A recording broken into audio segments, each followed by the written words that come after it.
Hello. I am here to share with you some of my personal thoughts based on my uh, long time practice of Chinese martial arts and Kung Fu.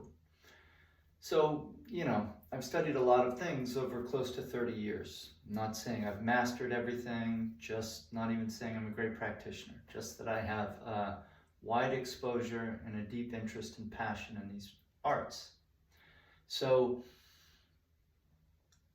this can be a difficult subject to talk about because people come in with their own ideas and interests. And Chinese martial art is a big buffet. It's a lot of different things you could get drawn to on the table, if you will.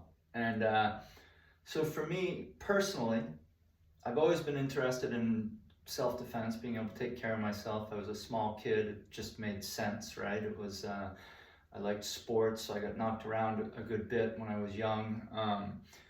But my larger interest has always been in philosophy, spirituality, awareness, consciousness, whatever you want to call it. And I have no idea why. Nobody else in my family had any interest in this. It's just how I'm wired. But the point is I'm interested in the truth. What's really going on here? What's our true nature? Things like this. This is what got me into Chinese martial arts because it was a place where you could address both health, exercise, and philosophy. It was a big tent, and I really appreciate that. So for me, my practice is about this self-realization, seeing who I really, really am at no distance from my center.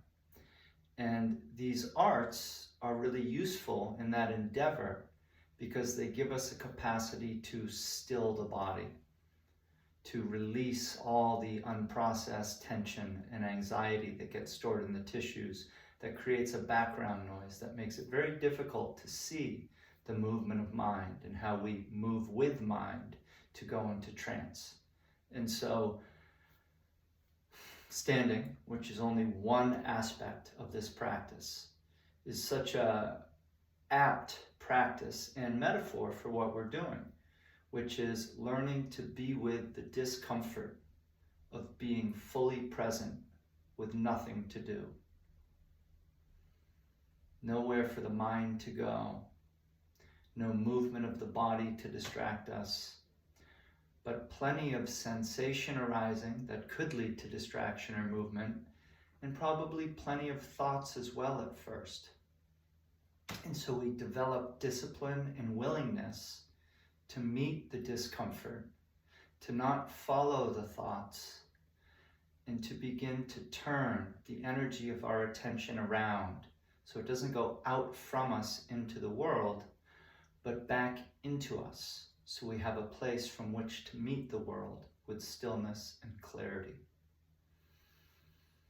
Now this takes time because we're transforming the nervous system to transform the tissue quality.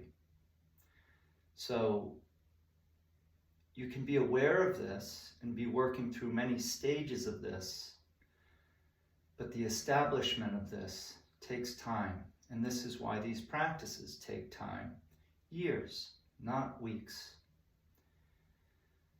And that can be discouraging. It was for me in some sense, or at least I was always in a hurry. I wanted to get there. And that wasn't useful.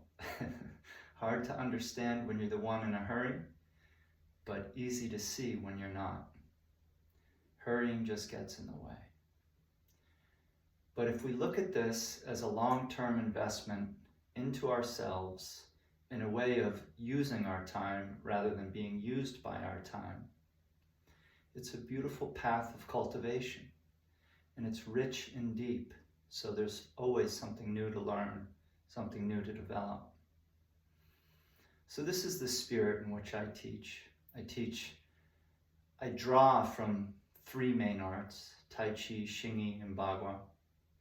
But what always unifies the work is the spirit in which it's done, of curiosity and wonderment, with a clear goal of releasing what's in the way, letting go, not adding on. This isn't about new, more, and different. This isn't about being a better version of yourself.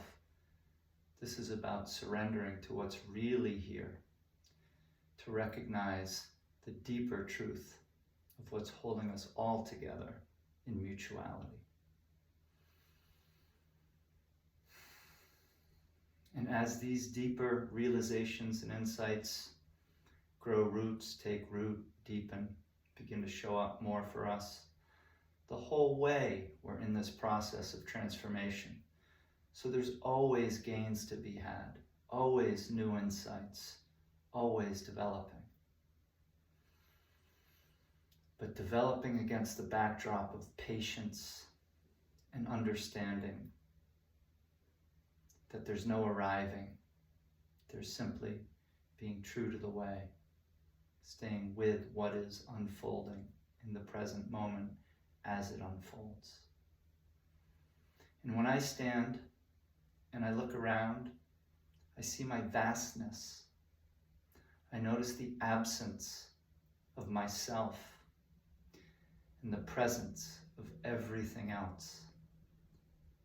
And then I'm just pure capacity to meet whatever arises. That's a useful disposition in martial arts, as well as life itself.